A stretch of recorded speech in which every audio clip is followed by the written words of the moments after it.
OnePlus, known for their flagship killers, are pushing out a new flagship of their own. It's packed tastefully, has slick looking accessories, priced reasonably at $500 or £450, but you know what interests me most? It's what's on the back. It has two cameras, as you might have seen on the net already, which is rather fruity. Yeah, OnePlus, not very good at keeping secrets. You probably know about the OnePlus 5 already. It has dual cameras. So that's probably why they needed to invite a photo expert to come to this press event.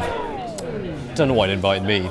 But anyway, the phone is charging on dash charge. Apparently you get a full days of charge in 30 minutes, which is great because I don't have very long.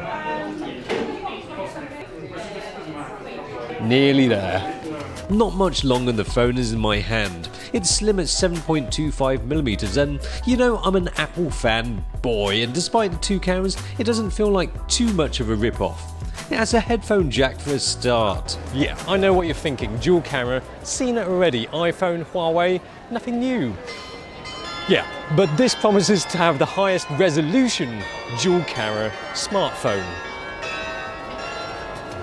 Yep, you certainly get more dual camera megapixels for your money. I'm only like level 4 in Pokemon Go, but I think I found Pikachu already.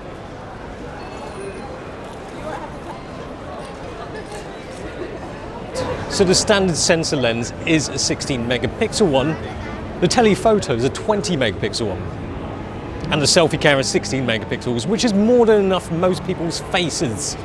On the face of the 5 is a 5.5-inch 1080 screen. The screen is, well, it's alright. It's the same screen as the one found in the 3T. So with the Pro mode you can shoot RAW, and you've got histogram, which is useful because you can actually change everything manually. You've got the ability to change ISO, white balance, shutter speed, focus and exposure comp. No aperture setting though. In fact, if you've got RAW mode, why shoot it any other way?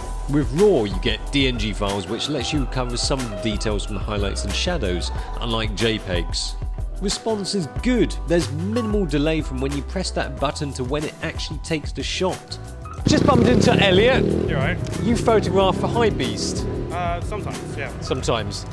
I'm going to test out the portrait mode on you, because you're proper like hip. Portrait mode.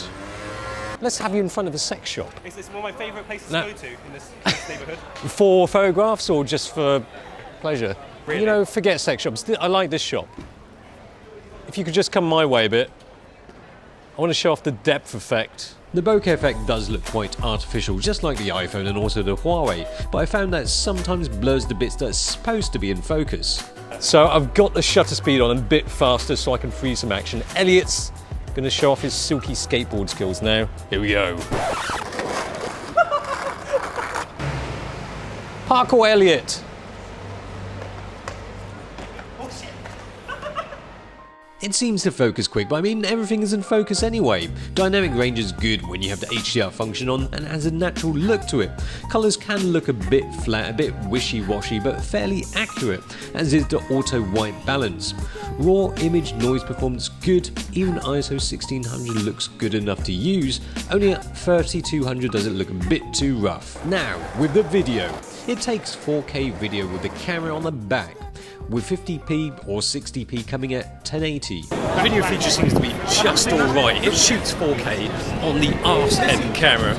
It doesn't do slow-mo, it only does 60 FPS and 1080 or 50 FPS. And the FaceTime camera is 1080p. The 4K footage looks alright, a bit compressed and doesn't have the same sharpness as the iPhone or Pixel as I recall, and electronic stabilization doesn't work that well for video.